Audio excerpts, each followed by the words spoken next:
Welcome to Global Connections on ThinkTech Hawaii. I'm your host, Jay Fidell. Today, we'll talk about proliferating long range missiles, the escalation of the Ukraine Russia conflict. Our guest for the show is Roopmati Khandekar, geopolitical analyst. Welcome to the show, Roopmati. Hello, Ajay. Thank you for having me on your show. Always my pleasure. So, Roopmati, we started out with Joe Biden being very cautious and reserved about giving permission to Ukraine to use the ATACMS long-range missiles to attack Russia inside Russia. Now, why was that, and what happened since?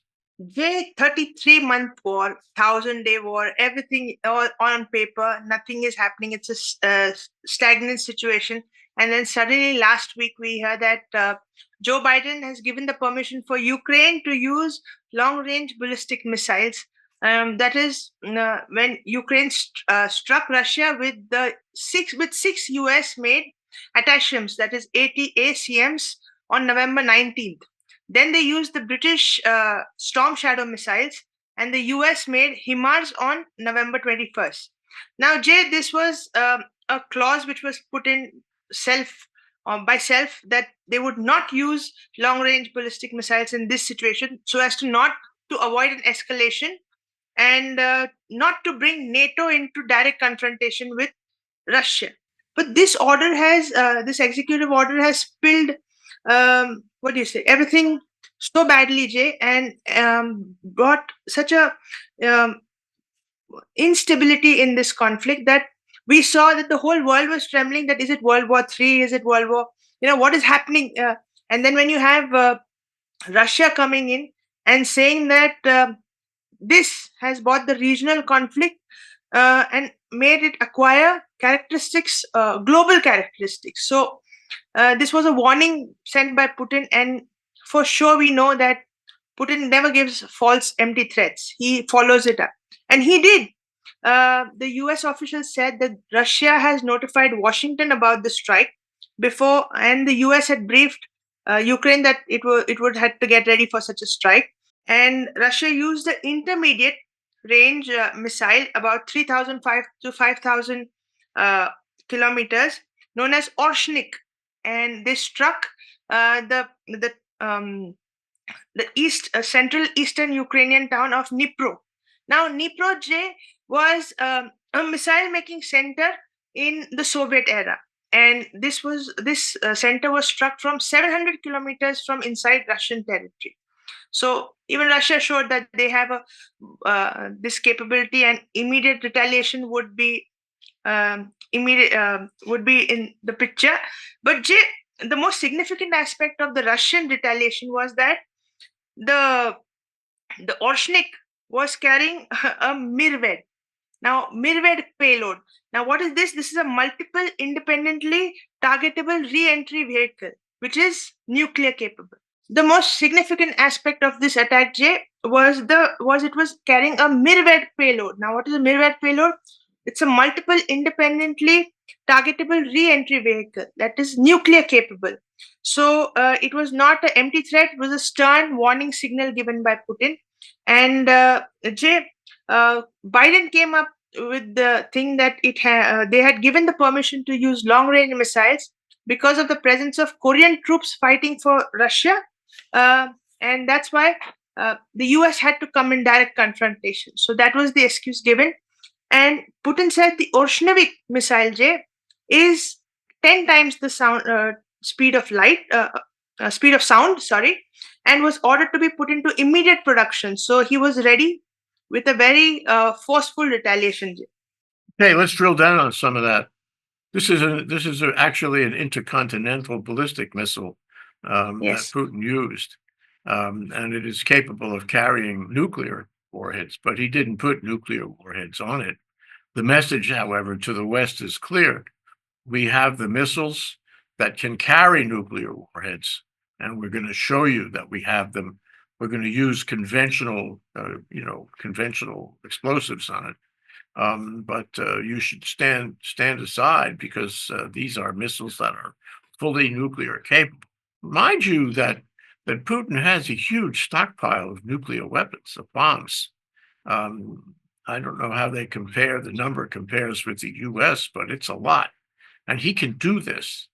And he's been rattling his saber, lately, especially after the ATACMS permission that Biden gave. And so he wrote a memo to himself saying that the threshold for the use of nuclear weapons is lowered now.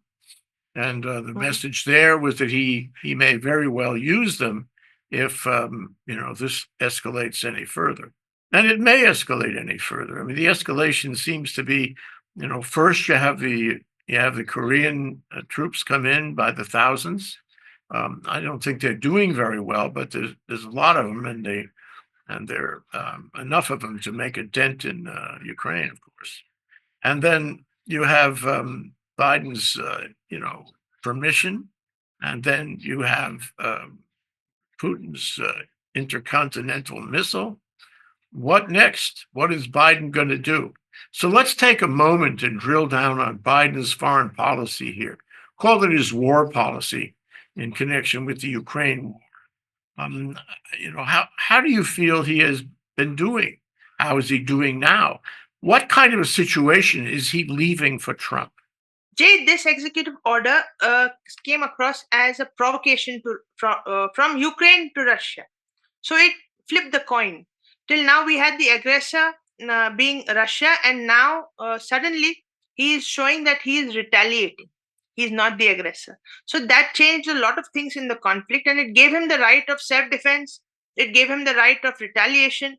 So there had to be a little bit of caution while giving out this order.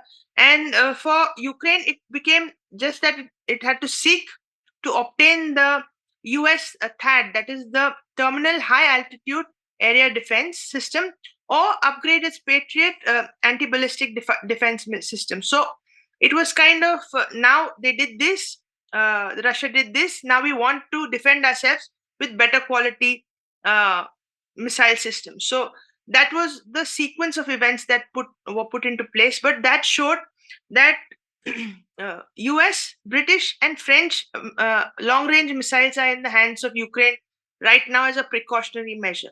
And so it puts these three countries in direct conflict with Russia. And as we know, Jay, he's bought all of them. He's targeting at the border the missile systems to target any country in Europe within a matter of seconds, minutes, whatever it is. So we have to understand that Putin is also capable of striking European targets. And Jay, for sure, when you say you know that he is a spy, he is a politician, he is at the helm of Russian politics for decades. He will not strike any cap. He will focus himself with blinders on Ukraine. You throw any ballistic missile at him, he will attack Ukraine. He will never he will never go into another European country because he has a business running on the excuse of war. On the excuse of war, he made the ruble strong. He came out of the dollar system. Everything means he uses all these maneuvers to his advantage. And he's a statesman in that quality, Jay, that he will give a threat to Europe, but keep on striking and bombarding Ukraine. It's his focus territory. How much of this is bluff, because what he said in that memo he wrote to himself was that there was justification for Russia to attack any country that supports Ukraine in this particular escalation. And so he's really talking about the U.S. He's talking about all the countries you mentioned that are supporting Ukraine with weapons and missiles and what have you. So although, you've said that he's not going to attack countries outside of Ukraine, he's certainly threatening to attack countries outside of Ukraine. It's like a pact he made with himself. He wrote a memo to himself. He said, If they are participating in Ukraine's new missile aggression, then I take that as an attack by them, and I reserve the right to retaliate not only against Ukraine but against any country that is supporting Ukraine. So you think that's a bluff?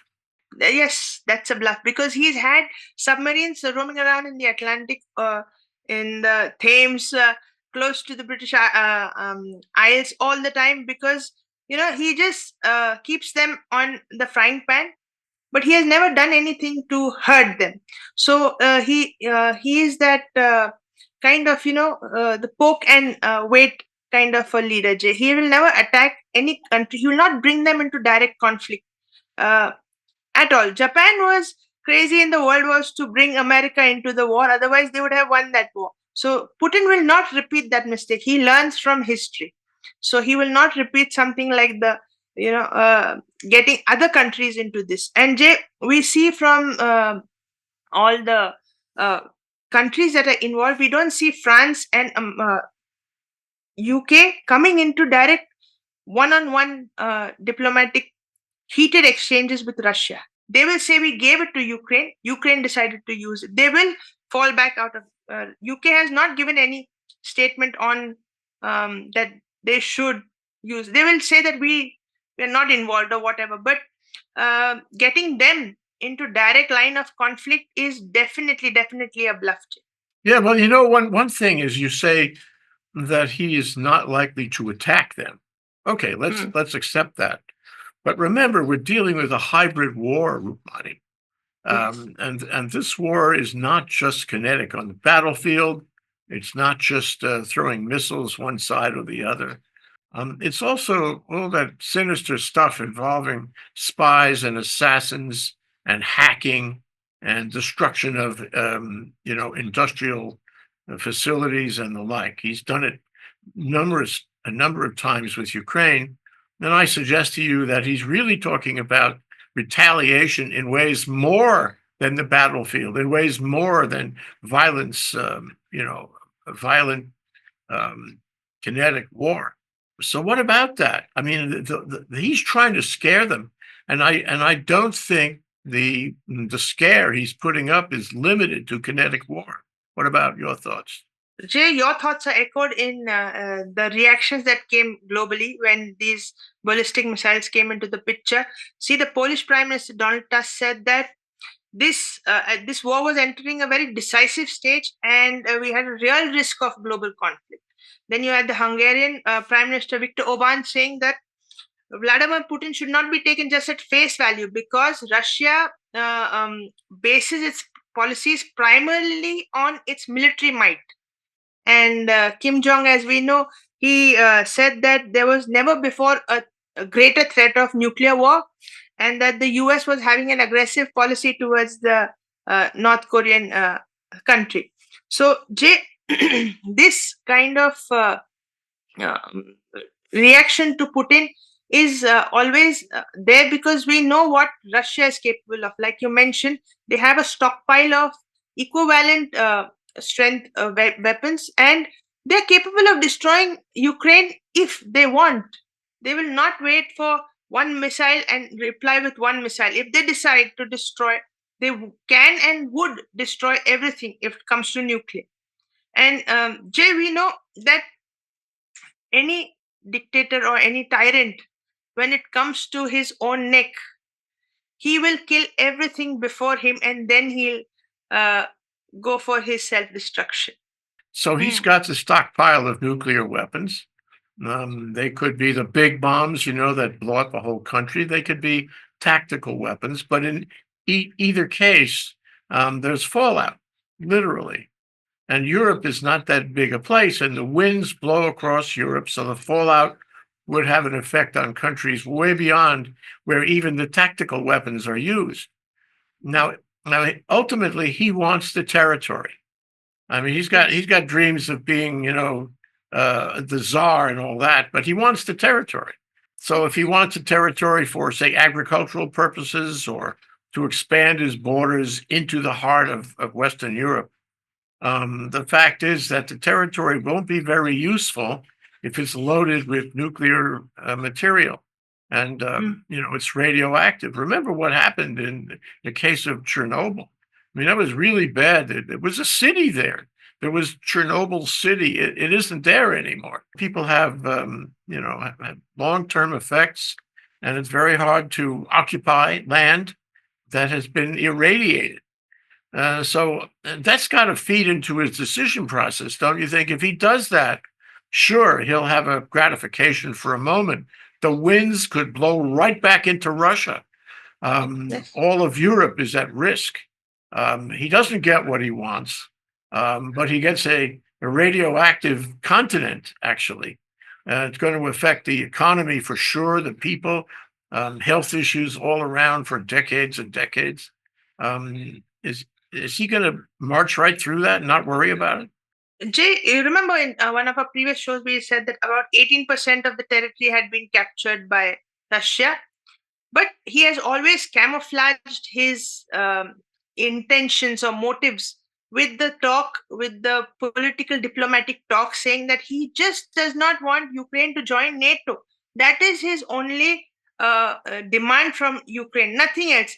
In the meantime, under the carpet, he's been eating up Ukrainian territory. So he has kept that aggressiveness on with a cloak of diplomacy, politics, everything on top. The upper layer is very, very well covered, and the lower intentions are just as malicious as can possibly be. He just wants to take Ukraine by hook or crook, and he is succeeding in it, Jay. If the funding to Ukraine stops, Ukraine is not capable of facing or matching up to Russia without the contributions of these countries. Now, there is a limit to how much the countries can contribute and how much they will go ahead with this, and till when the assassination of Vladimir Zelensky will not take place, or some fishy thing will not come out. So all these possibilities come across. We had discussed the kind of iron forte that Putin has built around him. He knows this coup business. He knows this assassination business. He knows how to guard himself. But Zelensky is new at the game of politics, so he is not that well versed in this as much as Putin. There is a difference of caliber in their potential, in their outlook, Jay. And so we see that he's struggling. He's struggling not only financially, military, but also in the psychological battle. It's a huge psychological battle. While Putin is playing this game and making rattling sabers and all that, he's also playing under the hood. And he's Yes. going to countries that, used to be part of the Soviet Union, and he's trying to undermine their governments the same way he tried in Ukraine back a few years ago with phony puppet officials, with phony elections, with lots of social media to try to change public opinion. He's done that in his country. He's good at it. He's good at turning public opinion and electing officials who will agree with him and support him. So we have really, it's hybrid, of course, and we really have two wars going on at the same time. Great concern. But I want to ask you, this is, we're playing the Marquis of Queensberry here.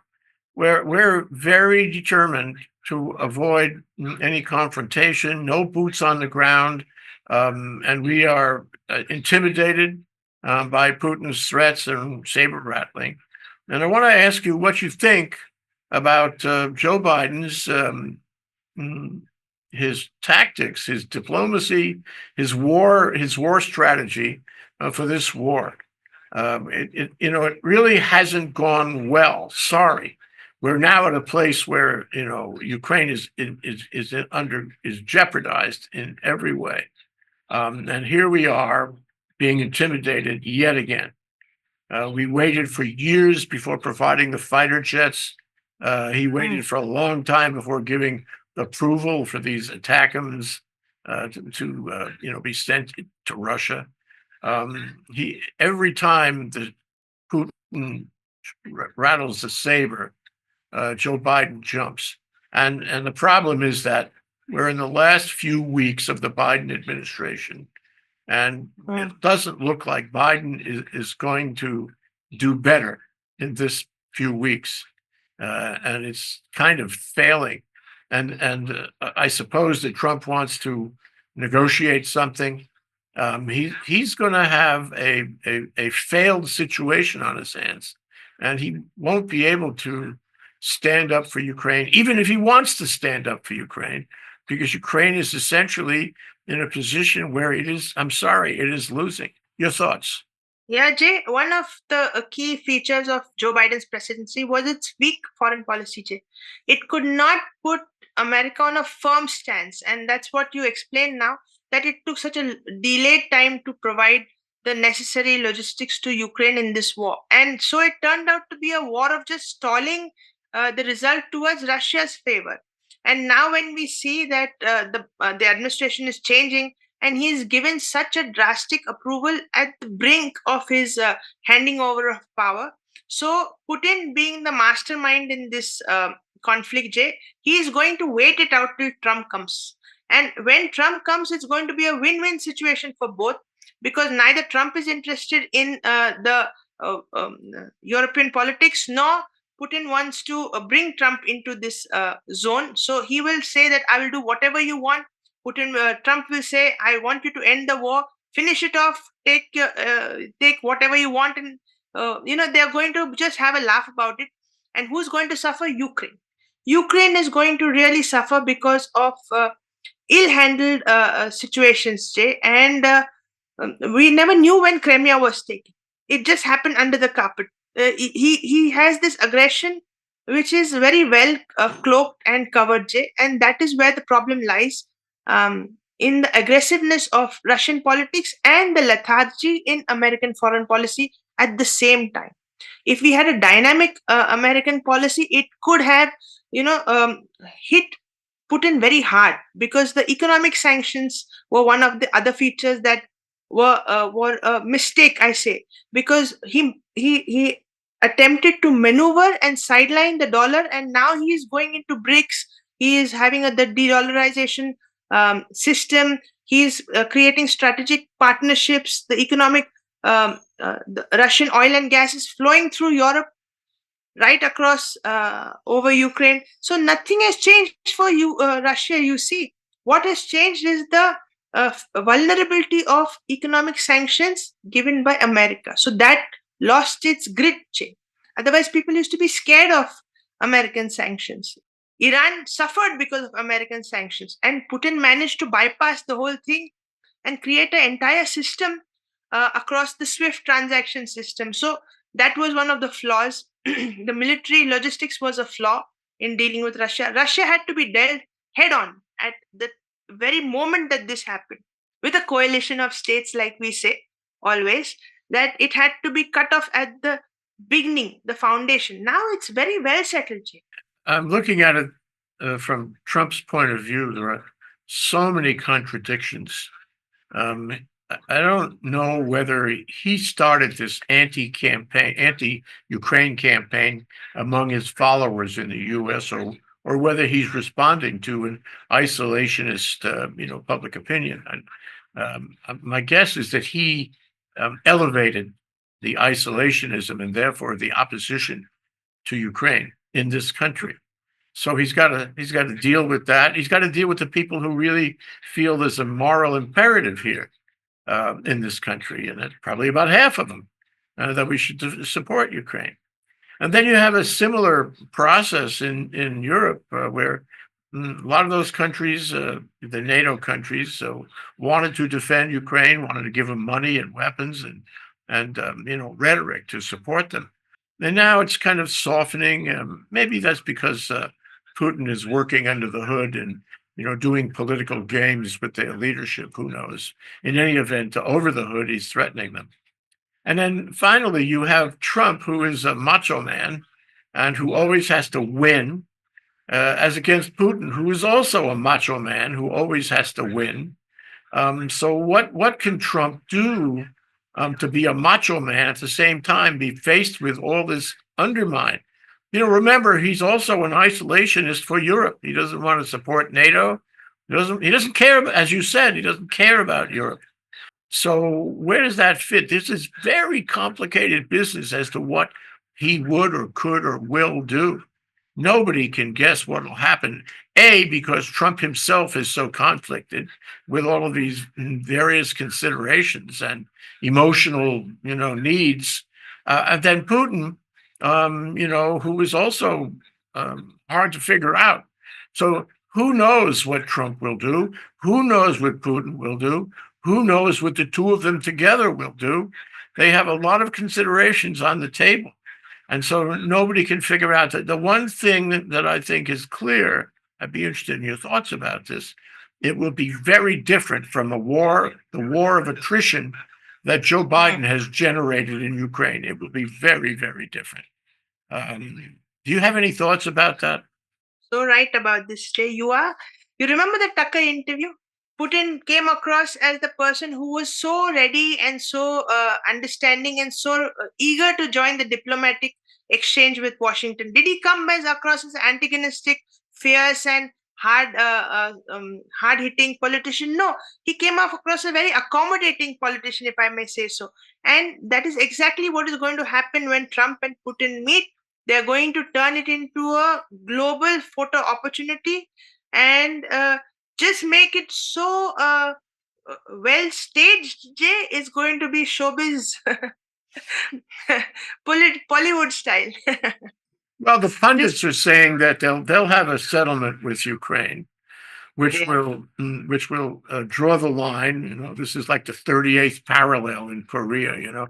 Draw the line at wherever the troops are located, wherever the trenches are located, and that'll be it for the territory. But Russia is insisting that Ukraine, as a condition, Ukraine would never join NATO. Never is a big word, Never is a very big word. But Putin doesn't want them ever, ever, ever to join NATO. Of course, things change. They want promises of security, which they have never been able to get out of Russia before. Ukraine has been a sieve in terms of security, and Russia would promise it and then never deliver, and and do the same thing, those under the hood things, like trying to manipulate the politics and hack the institutions and all that stuff. So whatever deal is made, it leaves Putin with precisely the same threats and retaliation maneuvers that he's engaging in right now. He could do this again and again and again, no matter what the deal is. If something gets under his skin, or he wants to make it sound like something is under his skin, if he wants to attack another country or reinitiate the attack on Ukraine, what are they going to do? They've given it up, and he is going to be in the catbird seat, not only for Ukraine, but Western Europe, not only for Western Europe, but the US. So even a settlement is not a settlement as far as he's concerned. He'll keep on doing these same strategies. Your thoughts? Yeah, Jay, it was helter skelter last week in Europe. Everybody got scared in all the capitals saying that it's going to be bombed, everything is going to go down, and there's going to be nuclear weapons and everything. And just now, after the ballistic missiles have been exchanged, you see there's a post on Telegram by Zelensky saying that an air raid signal sounded, and so everyone should work as normal and not take Russians' threats as a permission to take a day off. So if the siren sounds, we go into shelter. When there is no siren, we work and serve. There is no other way in war. So he's normalized the situation to that level. Entire Europe is shutting down, and Zelensky is going on with work as usual. So that's the kind of normalcy they have got into this whole situation, Jay.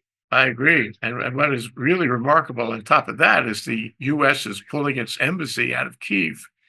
Yes. It's asking all its embassy officials to come home, which is really a fantastic statement of weakness. As you have suggested, we demonstrate weakness over and over again, and this gives Putin, leverage over and over again. So Yeah. yeah, we seem to be in the 10th inning on this war. Everybody's running for the hills, and especially the U.S.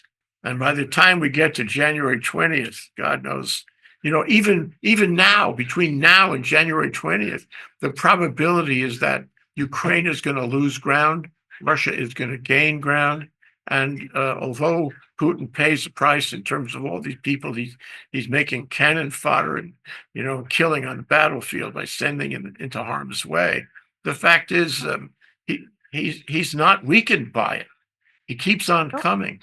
And if I were in Estonia, Latvia, Lithuania, or Poland, I would be very concerned that my name is on the next missile. Yeah, Jay, but he is playing a very diplomatic game of the tactical diplomacy. He's at peak because see, the U.S. embassy closes down in Kiev, so they attack. The target of Russia is going to be Kiev. The Russian and U.S. officials exchange information that Kiev is going to be attacked with this kind of missile. This is the range. This is the name of the missile. So none of the embassies in the other capitals are shut. So who's any target who's going to be hit? Kiev. And not in and Putin has also said that he will warn the people beforehand. So the humanitarian aspect also of it he's brought into the picture. So we are dealing with a very humane kind of a megalomaniac. So it's very difficult for anybody to analyze it. That how is it going to be? And the warnings given, what is going to happen with the warning? How much are you going to run? Where are you going to run? And when it's so targeted that Kiev is going to be done, Kiev is emptied. Zelensky is not offering a day off unless you hear the sirens. So other capitals in Europe are scared. They are thinking of going on the borders. They are thinking of quitting their work. They're thinking of relocating. Everything. Nothing is happening. It's okay. They are doing it's business as usual for Ukraine and Russia. Be cool. It's nothing. So interesting how propaganda changes everything. I mean, he is clearly the invader, clearly the monster. He's the war criminal. There's still an arrest warrant out for him. Don't forget, right? And he's killed a lot of people, murdered a lot of people, stolen children, involved in torture and rape by the thousands. This man's is a bad man. He's an invader. He violates all the international norms. And yet now he makes himself into the victim. Don't you love the way that works? So now he has the right. He has the right to retaliate because he's made a victim out of himself. And it shows you, I mean, for example, what happens in the Middle East. So October 7th, there's this horrible genocidal attack on Israel. The next day, they're pulling posters of the hostages off the telephone poles and calling the Israelis, genocide. It's just amazing how with propaganda and social media, you can switch public opinion. Let me offer you a thought, a possibility, and see what you think. When they get into this negotiation, and they will, and putting all the retaliation aside, slowing it down, hopefully. But at the end of the day, there's going to be international expressions of support. I suggest to you, Roopmati, that in this country, there will not be a whole lot of protest in favor of Ukraine, obtaining a reasonable settlement. More than likely, this is really chilling, but more than likely, they'll be the cult, the followers, the acolytes, the Trumpers. They'll be out there protesting in favor of Putin, the aggressor. And it's just so bizarre that I can even think of that, but it's entirely possible in my view. That's what we'll see as we get closer to January 20th or beyond January 20th. When these negotiations start happening, there'll be an expression in favor of Putin as the victim. Jay, this very small attack of interballistic missiles portrayed Russia as the retaliator rather than the aggressor. So we can he hosted the BRICS summit. He's roaming around as a war criminal in all the places. There's an itinerary drawn in 17 countries. Bilaterals were held. He's promised to visit them all.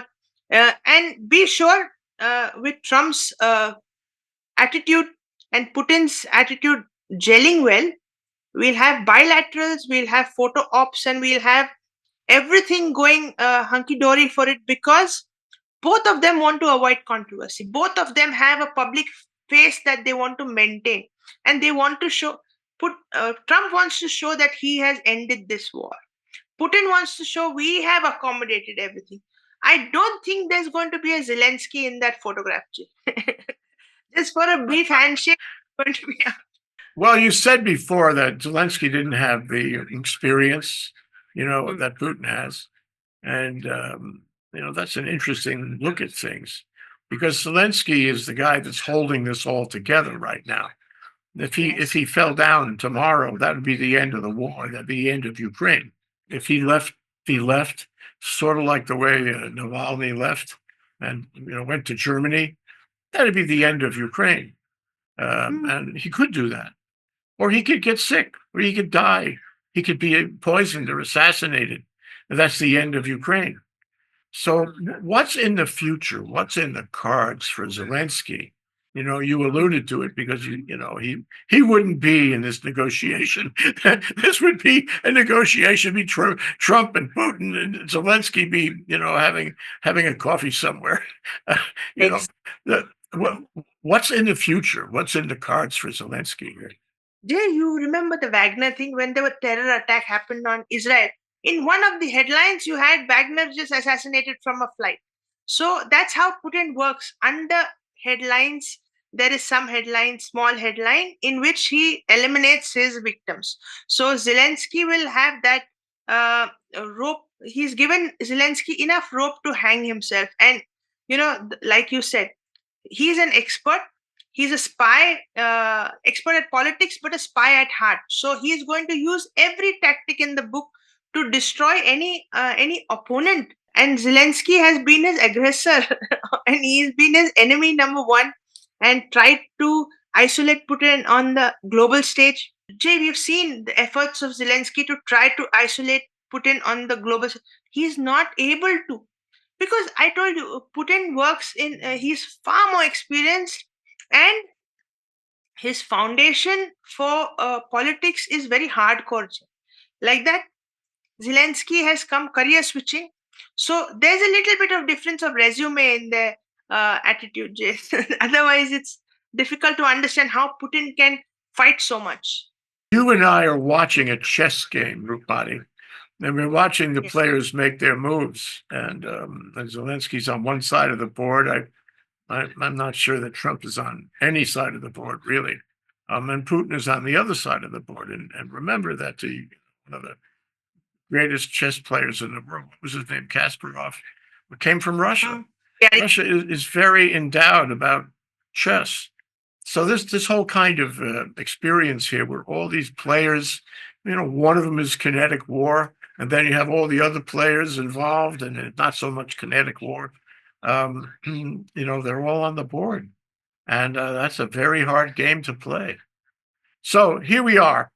It is not quite November. Well, excuse me.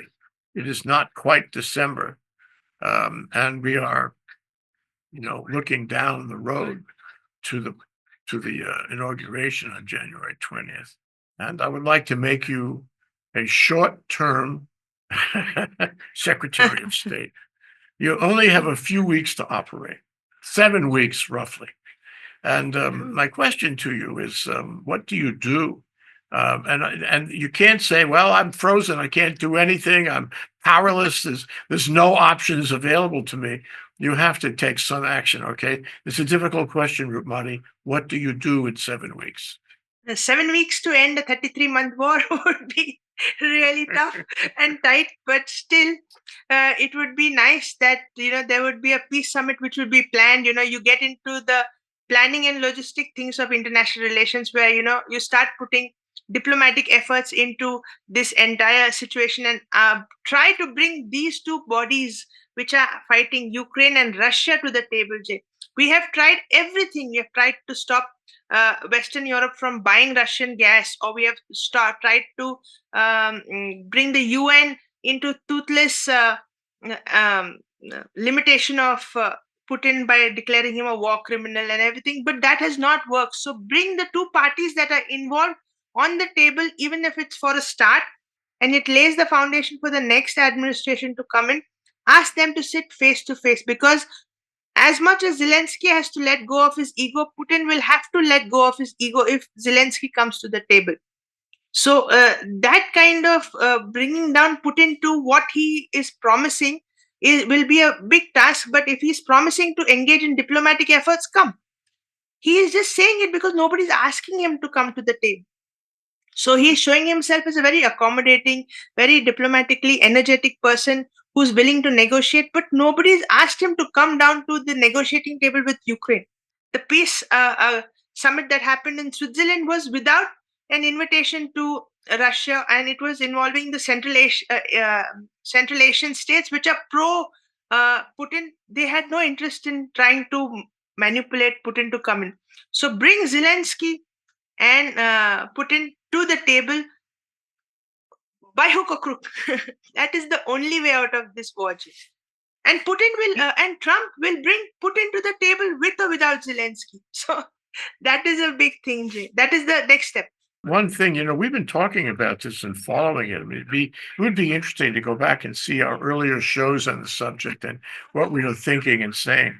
But the one thing it seems totally clear here is that no matter what happens on January 20th or after January 20th with, Trump on the stage, the liberal world order has been so profoundly damaged that no country going forward can feel safe. National sovereignty, national security is almost a thing of the past. If somebody has designs on your country, now they can execute those designs.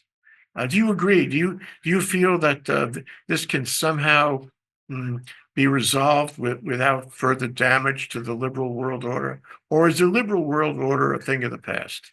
Yeah, Jay, we had discussed in one of our programs that it's the end of globalization equivalent to the liberal world order. And that happened partly because of the pandemic when the national borders closed down. And now, because de-dollarization, people putting up tariff regimes, people trying to close their borders.